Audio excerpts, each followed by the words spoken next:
Good morning, Mandela 8. I'm coming to you from a cold South African morning. We live in very challenging times, faced with COVID-19 that has affected millions of people around the world. Many more hundreds of people have lost their life. Our economies are facing tremendous pressure.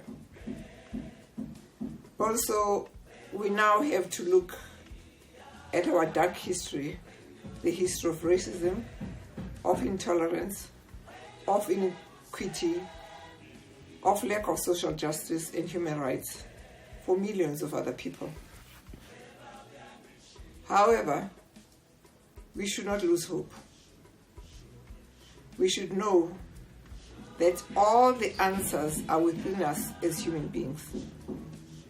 We have the power to change the world into a world that we love, into a future that is guaranteed for our children, a future that's free of inequities, of poverty, of hunger.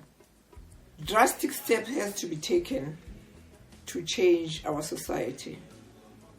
It requires the courage and the will of every individual, from governments to NGOs to civic societies to us as individuals. As my father once said, our single most important challenge is to help establish a social order in which the freedom of the individual will truly mean the freedom of the individual. We must construct that people-centered society of freedom in such a manner that it guarantees the political, the economic, and the social liberties and the human rights of all our citizens. All our citizens. Our definition of the freedom of the individual must be instructed by the fundamental objective to restore the human dignity of each and every human being around the globe.